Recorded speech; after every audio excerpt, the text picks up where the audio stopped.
Catequista soy, catequista para hoy. Catequista soy, construyendo el reino del amor. Catequista soy, catequista para hoy. Catequista soy, construyendo el reino del amor. Hazme verdadero educador, siempre atento a tu voz, con pies ligeros y buen humor, para anunciar la salvación. Catequista soy, catequista para hoy. Catequista soy, construyendo el reino del amor. Buenas noches a cada uno de ustedes, queridos catequistas, queridos amigos y amigas, que con su buena voluntad van ayudando para que el reino de Dios siga creciendo. Muy bien. Entonces, nos hemos reunido nuevamente para compartir un poco este curso de moral social que nos ayuda también a comprender la parte social que cumple también la Iglesia. Hoy también quiero seguir uniéndome con ustedes. Les pido que recen, que oren por los cristianos católicos en Nicaragua que están siendo perseguidos, por este obispo, sacerdotes y laicos que han sido retenidos en el obispado, en la sede de su obispo allí, y oremos también por ellos, y también oremos por el eterno descanso de dos religiosas, canonesas de la Cruz, de un seminarista y de un agente pastoral, como ustedes, un catequista de la prelatura de Sicuani, que han sufrido un accidente mortal que los provocó la muerte casi instantánea, ¿no? Vamos a pedir por ellos también en esta oración que vamos a comenzar juntos. En el nombre del Padre, y del Hijo, y del Espíritu Santo. Amén. Vamos a encomendarnos todos a la protección de nuestra Madre, la Virgen de la Asunción. ¿Ya? Dios te salve María, llena eres de gracia, el Señor es contigo. Bendita tú eres entre todas las mujeres, y bendito sea el fruto de tu vientre, Jesús. Santa María, Madre de Dios, ruega por nosotros pecadores, ahora y en la hora de nuestra muerte.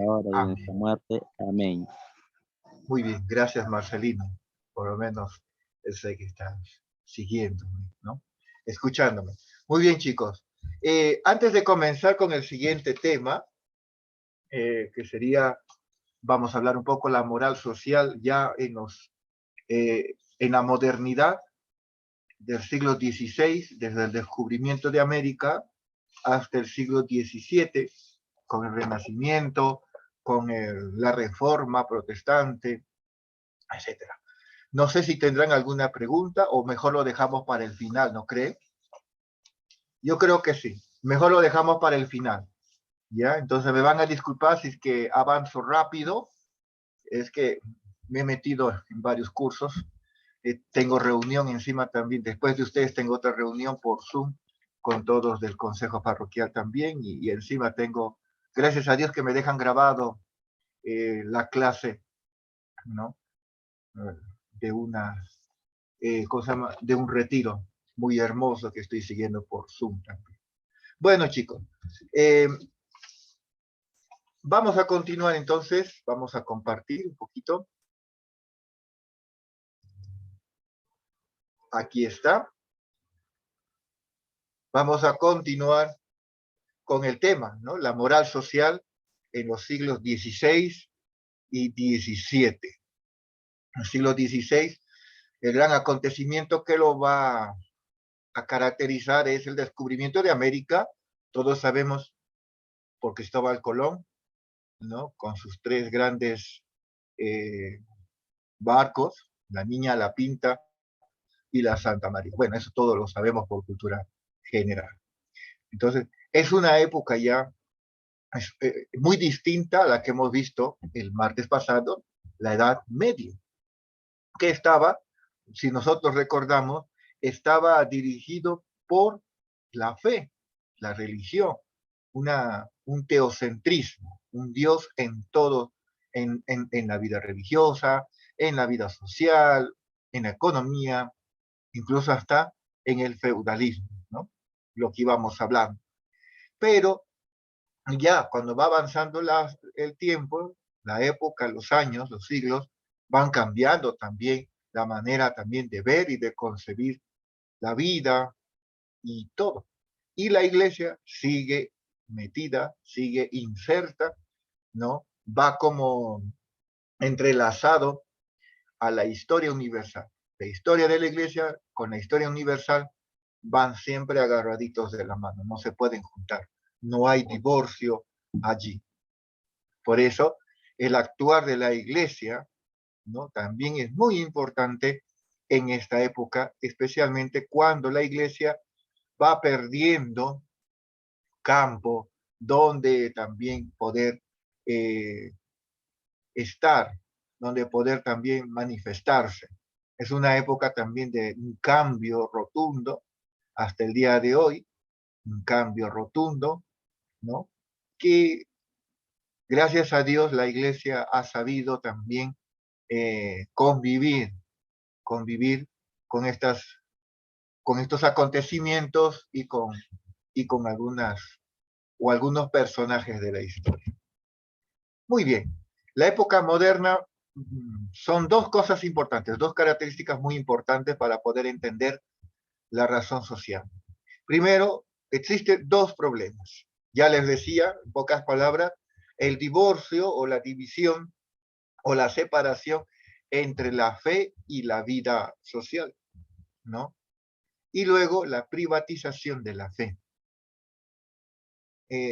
Y luego también encontramos un hallazgo muy importante, es el desarrollo, la evolución de la moral social como disciplina. Ya al no depender mucho del campo doctrinal de la fe, va tomando otra cara ya, lo que es la moral social. Con los grandes inventos, con los descubrimientos, ¿no? El renacimiento, la reforma, van cambiando un poco más. Muy bien. Seguíamos diciendo que con la aparición de la nueva clase social de la burguesía, los nuevos ricos, los nuevos millonarios, aparece también otro modo de regular las relaciones entre los individuos, ¿no? Lo que en el medioevo era pues el señor y el señor feudal y los vasallos, ahora vamos a ver otro tipo de clase social, ¿no? Los burgueses y los pobres, ¿no? También van a empezar a desaparecer las trabas feudales que hablábamos el martes pasado, para ir creando un nuevo mercado nacional y único y un Estado centralizado que va a acabar con la fragmentación económica y política. Después, cuando ya nos damos cuenta, seguimos con la historia, viene todo esto va a explotar, ¿no? Con la Revolución Francesa y también en esta época, ¿no? También de las revoluciones liberales, que va a ir alcanzando también a lo largo de este siglo, hasta el siglo XIX, una ley fundamental que se va a llamar la ley de la plusvalía, que es la ley de la economía. Esta ley busca el máximo beneficio y va a generar una moral propia en la que el culto al dinero y la tendencia de acumular los mayores beneficios va a constituir en todo, ¿no? Para que los individuos puedan surgir y van a aflorar sentimientos egoístas, ¿no? Hasta el día de hoy, en la actualidad, vemos todavía que como dice el numeral 28 de Puebla, de la Conferencia de Puebla, donde unos son ricos y otros son pobres, que se van llenando los bolsillos, y este es un escándalo, ¿no? Un escándalo porque se llaman países católicos. Entonces vemos también que la gente va uniendo, va reuniendo, va juntando, va acumulando y se va llenando de los sentimientos de la avaricia. Y eso también va a llevar al individualismo muy exagerado. Tanto así que los pobres van a ser más pobres, ¿no? Más pobres de lo que ya eran. Entonces, es una época también muy crítica, más crítica incluso que la Edad Media. Ya, ya que cuando entramos al siglo XIX, vamos a ver unas tendencias brutales de explotación en el trabajo. Esto es lo que estábamos hablando en el siglo XVI y XVII, es una entrada, ¿no? Es el plato de entrada para lo que nos interesa a todos, ¿no? Poder entrar a comprender las encíclicas sociales de la Iglesia. Vemos una explotación brutal en el trabajo, ¿no? También en los métodos racionalizados y científicos, ¿no? Como el trabajo en cadena, o sea, tienen que trabajar más de 8 horas, ¿no? Sin los beneficios, etcétera. Eso es lo que vamos a ver a partir del siglo XIX. Se intenta también inculcar en el trabajador o en el obrero la idea que como ser humano forma parte de la empresa, haciendo así que se olvide de la solidaridad, algo muy, muy peligroso, ¿no? Es como ahora, todos nos preocupamos en trabajar, trabajar, y nos olvidamos de que si es que vivimos con más personas en casa, nos olvidamos de la comunidad, nos olvidamos de la familia, nos olvidamos de la fraternidad. En pocas palabras, la solidaridad.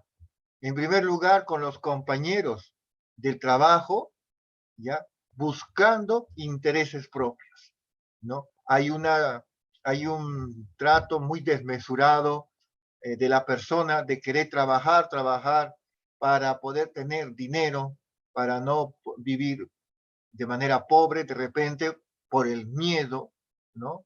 El rechazo a la pobreza, ¿no? Es lo que también estamos viviendo en esta actualidad. Esta es una moral común en la que se va inculcando a los individuos todo un contenido particular de un modo muy desmesurado, ¿no? Todo esto busca justificar intereses personales, ¿no? Intereses personales de un sistema que va rigiendo o que va regido por la ley de la producción de la plusvalía, y por tanto también es una moral ajena a sus verdaderos intereses humanos de la clase, ¿no?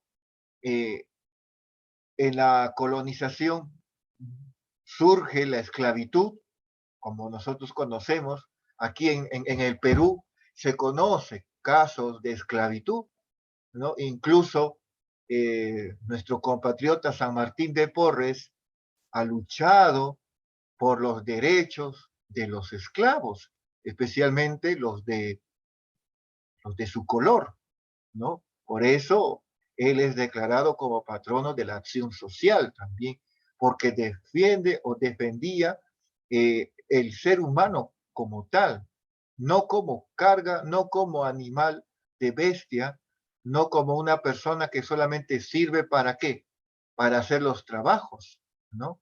Entonces, aquí también la iglesia va metiéndose, ¿no? Y a la vez también que va metiéndose en estos problemas, viendo, también se va ganando problemas ya desde ahora. O sea, el problema de la iglesia o el choque entre la iglesia y el Estado no es de ahora, de unos años atrás, sino ya viene de mucho tiempo atrás, ¿no? Como podemos ver. En los tiempos modernos se echa mano de la moral para justificar la opresión. ¿Qué era lo que se decía en la época colonial? Que los esclavos no tienen alma. Así era. Porque no tienen alma, porque no tienen raciocinio, inteligencia, pues no son considerados como personas. Y al no ser considerados como personas, tampoco como creación de Dios o como hijos de Dios. Por eso, el maltrato desmesurado, muy negativo para los hermanos de color, ¿no? Vamos viendo que en la época colonial también surgen las encomiendas, ¿no? Las encomiendas, de donde se cazaba a los indígenas también para poder explotarlos, ¿no? Para que sean dominados. ¿Por qué? Porque ellos, que como se pensaba, y les vuelvo a decir, que no tenían pensamiento, razón, y por tanto no eran hijos de Dios, no eran creación de Dios, eran creados peor incluso que una gallina. Incluso una gallina o un perro podría haber valido más que un ser humano o un esclavo, ¿no?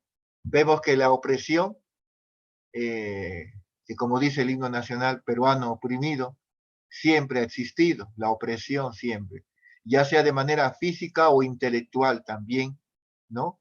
Eh, Hacia los que quizás tienen menos suerte que los que tienen más suerte. Se da una moral colonialista, ¿no? Que presenta como virtudes del colonizado, o sea, del indígena o de los hermanos de raza oscura, ¿no? Lo que va a responder a los intereses del país opresor. Va a inculcar resignación, fatalismo, una humildad, entre comillas, digamos, no verdadera y una pasividad, ¿no? Son características que vamos viendo en todos los tiempos, incluso en la Edad Media y luego en la contemporánea, donde nos toca vivir, ¿no? Entonces, tenemos esos sentimientos, ¿no?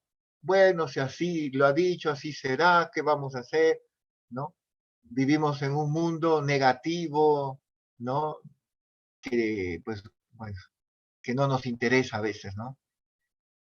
Además de experimentar también moralmente la haraganería, la criminalidad, la hipocresía y un falso apego a la tradición de los pueblos colonizados para justificar la necesidad de imponerle una civilización superior, es decir, imponer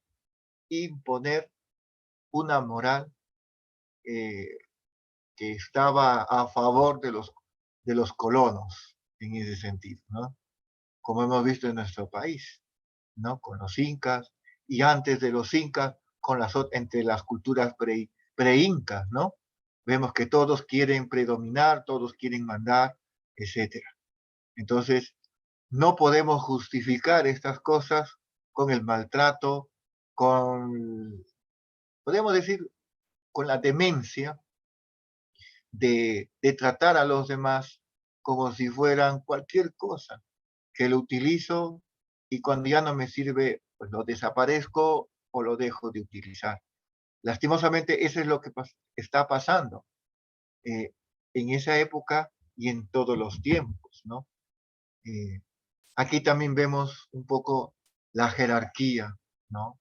La jerarquía va cambiando también la moral en la sociedad, va cambiando a medida de las relaciones entre los seres humanos, ¿no? Los nobles, o sea, el rey, los nobles, dentro de los nobles está la iglesia, los obispos, los sacerdotes que tienen poder, tienen dinero, ¿no?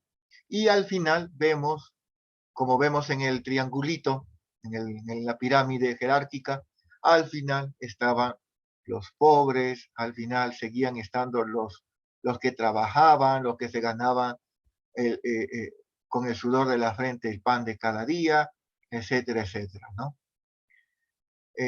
Pero también se va admitiendo en este tiempo también como algo válido una relación de dominación de un hombre sobre otro, ¿no? De una clase social sobre otra, de un país sobre otro, con las guerras, ¿no? Las colonias. Nosotros, ¿cuántos años, cuántos siglos hemos dependido de España, ¿no? Incluso nos creíamos inferiores a ellos, ¿no? Porque ellos eran blancos, ellos eran estudiados, y nosotros qué?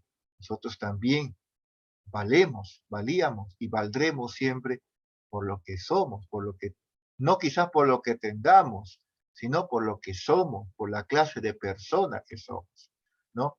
También vemos de una sociedad a otra. No queda más que aceptar, nos dice, la idea de que la moral imperante en esa sociedad será la moral del dominador, la moral del esclavista, la moral de la clase dominante del país colonizador y muchas cosas más, ¿no? Y eso lo hemos visto en la colonia, ¿no? En la colonia donde eh, los esclavos eran vendidos al mejor postor, ¿no? Raptados de sus tierras, sacados de su continente, especialmente los que venían de Angola, del África, ¿no? Vemos esa trata ilegal desmesurada también, o del maltrato ilegal del ser humano en ese sentido. Se pierde aquí más todavía el sentido de que somos hermanos, de que somos prójimos, de que somos hijos de Dios, creados por el mismo Dios, ¿no? Aunque algunos un color más oscuro, otro un color canelita, otro color más blanco, etcétera, etcétera, ¿no? Aquí ya en la edad moderna se ve esta, ¿cómo puedo decirlo? Es algo horrible, ¿no? Horrible. Tanto así que nos hemos llegado a ver como cosas que nos sirven y cuando no nos sirven, nos, nos votamos. O votábamos o, o veíamos que ya no lo queremos, ¿no? Es como ahora, yo no sé, pero yo soy testigo, ¿no? A veces nosotros utilizamos nuestro rango, nuestro poder, nuestra condición, nuestros títulos para poder conseguir algo. Oye, tú me sirves porque tú me vas a dar algo.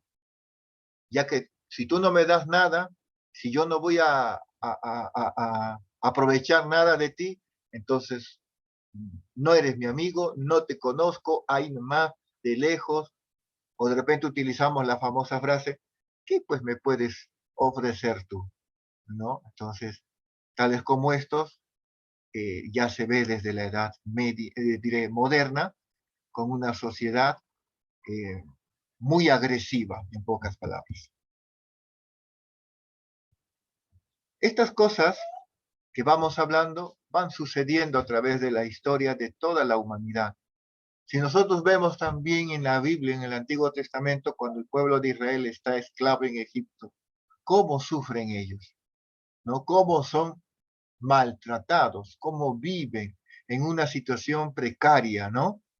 Eh, Vemos ya desde antes, incluso después de Caín y de Abel, de Adán y de Eva y todo lo demás, vemos cómo la idea de la moral social del más fuerte, de los más superiores, se va imponiendo sobre esa moral de los débiles, ¿no? Donde yo mando aquí y lo que yo digo se hace, yo no escucho a nadie, ¿no? Yo soy mejor que tú, yo he nacido en una familia de alcurnia, yo soy descendiente de colonos, yo tengo ojos azules, ojo morado, yo soy, no sé, qué apellidos y esas cosas, ¿no? ¿No? Estas cosas no quieren impedir o no quieren decir que, ¿cómo se llama? Que en este tiempo no haya habido una moral. Sí hubo una moral que fue ensobrecida desde el primer momento por estas cosas malas, por esta moral de los superiores, ¿no? No, no se vio la igualdad, la igualdad, sino que siempre por querer competir, que yo soy mejor, que yo tengo esto y tú no lo tienes, ¿no? Eh, ha sido un poco eh, opacada también, ¿no? Eh, la verdadera moral social, los valores sociales, con aquella moral que, entre comillas, era la buena, era la ideal. Incluso los pobres o las personas de menos recursos o de mediados recursos aspiraban siempre a ser superiores que los demás, ¿no? Superiores a los demás. Ahora vamos a ver todo el contorno del siglo XVI, la acción social, ¿no? Un debate, dice, entre la caridad y la asistencia a los pobres.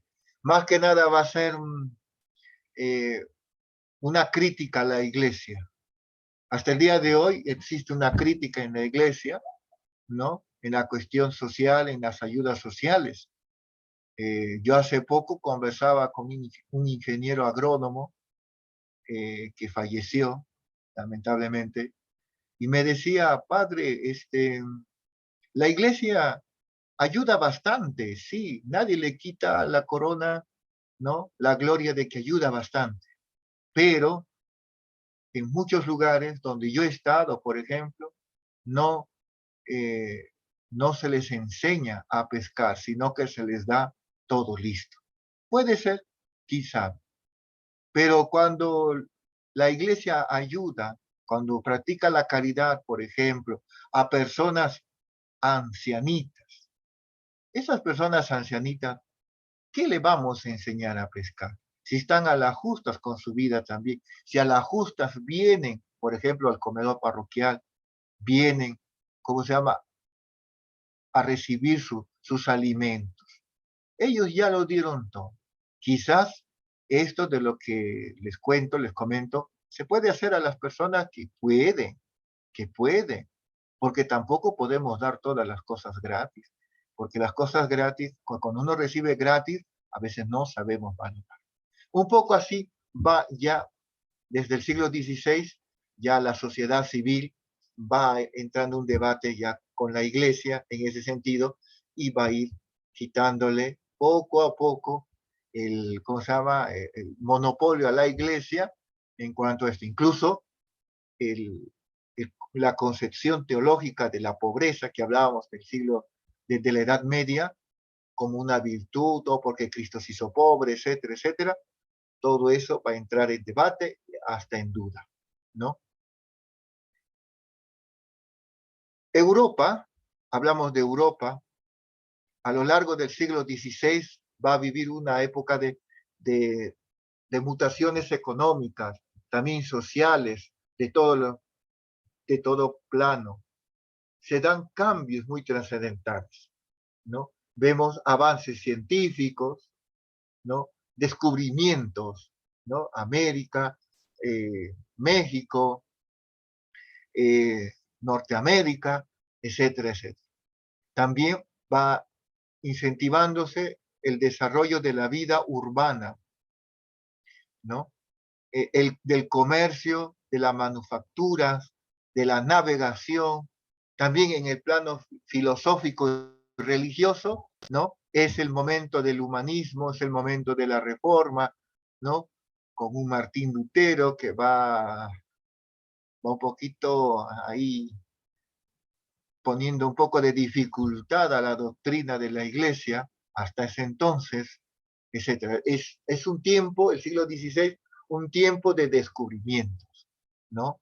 Es un tiempo de nuevas aperturas, ¿no? Es un momento en que los europeos salen para las colonias y ¿para qué? Para poder, como decíamos en las diapositivas anteriores, para poder colonizar, para poder, ¿cómo se llama?, esclavizar, para poder atrapar a esos pobladores de donde iban a colonizar para su bienestar. Prácticamente fue así, ¿eh? Prácticamente fue así. No es que el padre Alan tenga un pensamiento muy pesimista, pero fue así, ¿no?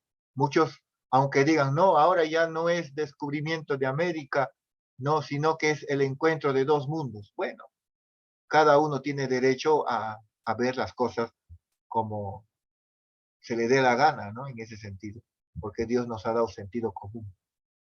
Además, el, el empobrecimiento del campo, ¿no? Y el incipiente desarrollo de algunas ciudades hizo que en estas se concentrasen grandes masas de población de vagabundos, enfermos, leprosos y también verdaderos y falsos mendigos. También por dioseros, inmigrantes, que acudían atraídos en muchos casos por unas condiciones de caridad. Más que nada iban a los hospitales de los monasterios todavía, que habían, comedores, ¿no? Iban allí para poder pedir un pedazo de pan, ¿no? Pero ¿esto por qué sucede? ¿Por qué el aumento de todas estas cosas? Porque dice que llegó un tiempo de que la tierra ya no daba más, ¿no? Entonces, por eso, al ir a nuevas tierras, fue eso lo que también les ayudó a los colonizadores para poder también juntar, para poder conocer, para poder también trabajar en otros lugares, para evitar la aglomeración y para evitar también toda situación de pobreza, de enfermedades, mendigos, etcétera, etcétera, ¿no? Y también las cuestiones de la higiene, ¿eh? Todo eso también va inculcando en ello. Todas estas realidades con repercusiones sociales de nuevas dimensiones van a llevar también a los pensadores humanistas y a todos los teólogos católicos y protestantes ya, que ya hay protestantes, ya hay un Martín Lutero, ya hay un Calvino, ya hay un Zwinglio, etcétera, van a llevar a estos personajes a interpretar una evolución de todos los acontecimientos sociales que se está viviendo. Todos van a coincidir, ¿no?, en tomar nuevamente la atención como algo central, la miseria, la miseria. ¿Por qué? Entonces, los protestantes, ¿qué van a decir? Que la miseria es fruto de tu pecado, del pecado que estás cometiendo, porque eres pecador, ¿no? Muy distinto a lo que veíamos en la Edad Media, ¿no? Porque Cristo se hizo pobre, se recuerdan que hablábamos eso, ¿no? Así también los bienaventurados los pobres de espíritu, porque ellos poseerán todo, etcétera, etcétera, ¿no? Nos damos cuenta cómo va cambiando la situación, cómo va cambiando el pensamiento también del hombre, de la sociedad en todo sentido. Surge una polémica, ¿no?, de dos campos distintos. Uno entre la tradición medieval de la libertad del mendigo y de la continuidad de la limosna como elemento de salvación, ¿no? Yo doy limosna, ¿no?, para salvarme porque estoy ayudando a este hermano pobrecito. Y tenemos la otra cara de la moneda, la prohibición de la mendicidad, ¿no? Entonces, empieza a haber ya leyes que van diciendo que está prohibido ser mendigo, está prohibido ser pobre, mendigar en la calle. Esto más que nada porque la reglamentación pasa del plano religioso, eclesial, al plano social. O sea, en pocas palabras, se va secularizando la ley, ¿no? La reglamentación que antes estaba dirigido por la palabra de Dios, ¿no?, de la Biblia, como decíamos. Entonces, sí o sí se tenía que ver esta situación. Y era un caso pues, muy terrible, muy agobiante, ¿no? Pero la iglesia no se quedó atrás. Siguió, ¿cómo se llama? Ante las críticas, siguió atendiendo a los pobres, siguió también avanzando en la doctrina también. Ahora, en el siglo XVII también hay otras manifestaciones. El pensamiento filosófico en este siglo XVII y también el político inicia un proceso de gradual liberación de la teología. Van cambiando también. La controversia religiosa pasa a un segundo plano, ¿no?, de las preocupaciones humanas y se da un proceso gradual de secularización de los problemas sociales y de los intereses intelectuales que culminará con el pensamiento de la Ilustración del siglo XVIII, más adelante, ¿no? Con un ejemplo les explico esto. Hace más de 100 años, en mi tierra, en la Merced, en Chanchamayo, llegaron las religiosas hijas de María Auxiliadora, cuando no había ni puente, ni nada, ni carretera. Se demoraron más de un mes en llegar de Lima a la Merced, a Chanchamayo. Ellas, ni bien llegaron, una parte de su convento lo hicieron como un pequeño hospital, un poco de auspicio para los pobres, ¿no? Para los pobres, en este caso para los indígenas, ¿no? Que por ahí moraban. Después de un tiempo, la congregación lo entrega al Estado, ¿no? Y el Estado ya lo hace suyo, la labor de la salud en la Merced. Algo parecido pasa aquí también, ¿no? Algo parecido pasa, ¿no? Del plano religioso, ¿no? Netamente del clero pasa al plano civil, ¿no? Entonces ya es el Estado, ya es la sociedad civil que se va preocupando en esto. Esto quiere decir secularización, ¿no? Entonces, aquí ya nada tiene que meterse, decía, la iglesia, ¿no? Porque la iglesia ya hizo lo que hizo en tiempos pasados. Este debate sobre las formas de asistencia social va a ir ya agotándose, ¿no? En cuestión sobre la misericordia. La iglesia siempre, cuando hace caridad, es por la misericordia, ¿no? Tuve hambre y me diste de comer. Pero aquí un poquito ya que vuelve a rozarse con la sociedad. Si en la Edad Media las donaciones, las limosnas, la caridad a los pobres eran concebidas como una obligación moral, ¿no? Incluso de salvación, en el Renacimiento la pobreza pierde esa aureola mística, dejando de ser la conciencia de los creyentes, ¿no? Por eso en los siglos XVII, XVIII va a ser entendida como una amenaza. Por eso en el siglo XIX ya con la industria ya tienen que todos trabajar, ¿no? La situación de los miserables en el siglo XVII no es bien vista, es condenada, ¿no?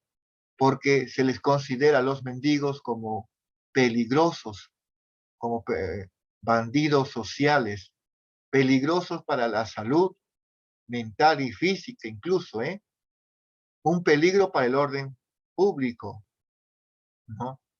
Además, como era vista como algo fastidioso, como una carga pesada para el Estado, ¿no?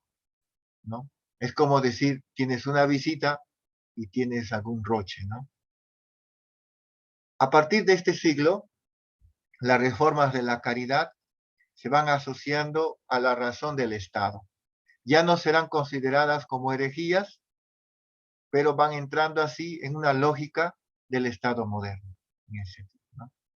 Y es parte, y también ellos tienen que contribuir, tienen que ayudar al bien de la sociedad, pero si no pueden, pues bueno, ¿qué se puede hacer?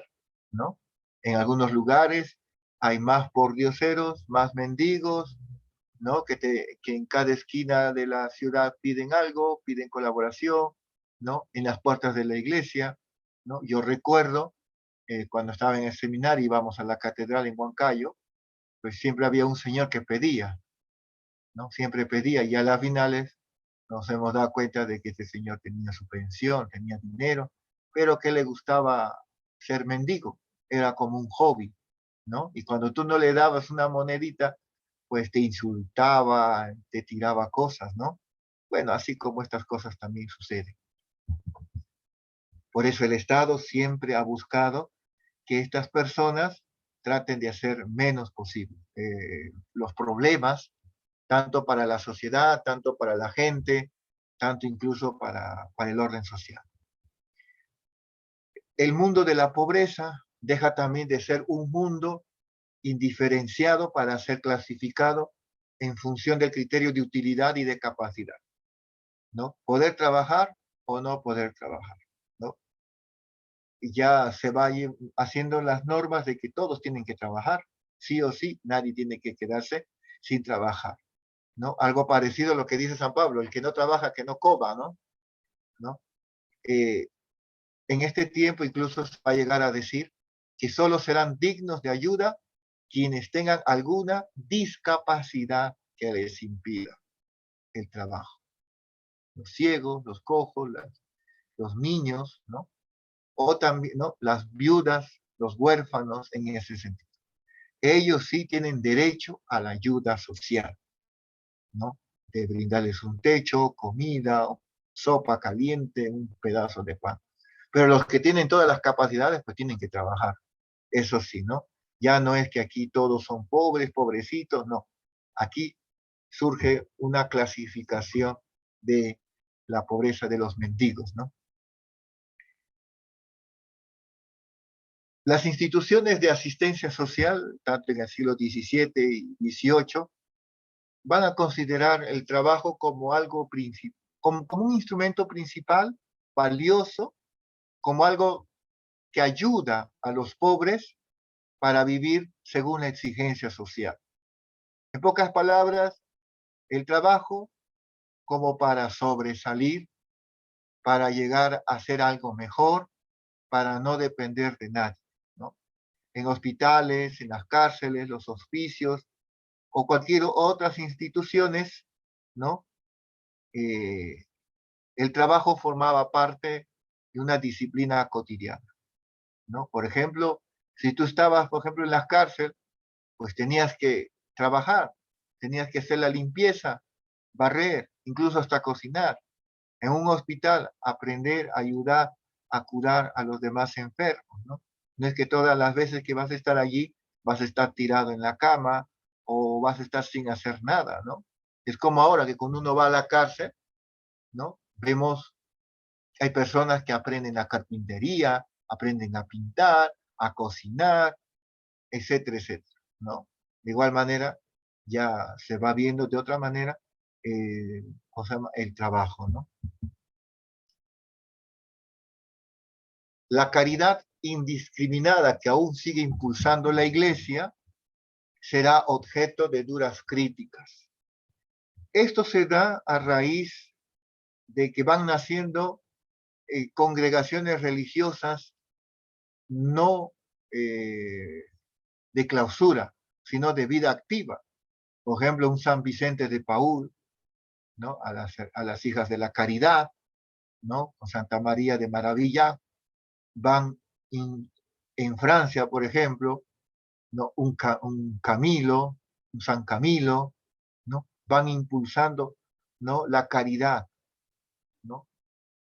Pero, ¿por qué van impulsando la caridad? Porque eh, ante la falsa concepción de la pobreza, el Estado se está olvidando realmente que están aumentando más pobres. Cuando no hay trabajo, cuando el terreno no da más, va aumentando la pobreza. Y la iglesia, pues se preocupa siempre por sus hijos y no se queda de brazos cruzados. Por eso, las congregaciones que van naciendo es para poder ayudar en la caridad. No solamente para dar un techo, un pan, cobija, sino también para la educación, ¿no? También para la protección de las mujeres, ¿no? Como estas cosas más fundadas por, ¿cómo se llama? Por Santa María Eufrasia, ¿no? Que es más que nada su carisma para proteger a las mujeres desprotegidas en todos los sentidos, ¿no? Vemos que hay una pelea aquí, una batalla, no campal, sino una batalla notable, ¿no? Que la iglesia va impulsando, no a mala, sino para hacer recordar que estas cosas no pueden suceder, ¿no? No puede ser que algunos tengan más y otros tengan menos, ¿no? Y que los que tengan más tengan mucho más y los que tienen menos cada vez son más miserables, ¿no? Su situación más crítica. Por eso la iglesia ha seguido, ¿no?, al pie del cañón en la lucha ante estas cosas, ¿no? En definitiva, estamos ante un cambio fundamental en el campo de la acción social. El paso de un régimen de caridad religiosa y particular a una asistencia de beneficencia pública. El Papa Francisco, cuando fue elegido sucesor de Pedro, nos dijo que la iglesia no puede ser una ONG, ¿no? Porque si no perdería su sentido de ser esposa de Cristo, ¿no? No puede ser. No nos podemos convertir en una ONG, ¿no? Ni los medios económicos, ni la organización de que disponía el Estado, en este caso, permitían que esta reforma tenga éxito, llegándose o llegando solamente a consolidar en el siglo XIX, ¿no? Posteriormente. Vamos viendo cómo estos regímenes de las beneficencias van decayendo por falta de presupuesto. Y esto quizás porque ya la gente no daba, no se desprendía, o el Estado se había desentendido porque ya había personas quienes hacían y ya está, y se lavaban las manos, ¿no? Entonces, ¿cómo puede suceder ahora también? Quiero aquí un poquito, antes de terminar, porque ya son las 9, prometo que la siguiente ya es la última diapositiva, eh, basarme con el documento de la conferencia de Puebla, el numeral 28. A mí me llamó bastante la atención cuando estudiaba todavía doctrina social de la iglesia, ¿no? Primera parte, porque la segunda parte lo estudié estando ya en teología. El padrecito que siempre nos decía esto, ¿no? Que es un lujo, ¿no? Que en muchos países incluso se convierte en un insulto, y justamente acá está el texto, eh, como una burla en que algunos se hacen más ricos y otros se hacen más pobres, y el escándalo viene cuando estos países o estas personas se llaman católicos, ¿no? Por eso aquí yo les he puesto el texto completo, les he dividido en 3 párrafos para que ustedes puedan analizar. Yo lo voy a leer y ustedes lo van a analizar cuando vuelvan a escuchar el audio. Vemos a la luz de la fe como un escándalo y una contradicción con el ser cristiano, la creciente brecha entre los ricos y los pobres. El lujo de unos pocos se convierte en insulto contra la miseria de las grandes masas. Esto es contrario al plan del Creador y al honor que se le debe. En esta angustia y dolor, la Iglesia discierne una situación de pecado social, de gravedad tanto mayor por darse en países que se llaman católicos, ahí en letras rojitas, y que tienen la capacidad de cambiar. Todos los países tienen la capacidad de cambiar. Que se le quiten barreras de explotación contra las que se estrellan sus mejores esfuerzos de promoción, ¿no? Entonces, que quede este numeral 28 en esta clase, en este encuentro, como para meditar. Cómo nosotros como iglesia ya, porque la siguiente clase vamos a hablar ya la época moderna, ya contemporánea, donde ya es más actual para nosotros. ¿Qué estamos haciendo? ¿Cómo queremos que la civilización del amor, el reino de Dios, el reinado de Cristo, como dicen ahí ya los filósofos, los teólogos alemanes, el reinado de Cristo se manifieste aquí en la tierra? ¿O todavía estamos pensando en un mundo arriba de las ideas, como decía Platón?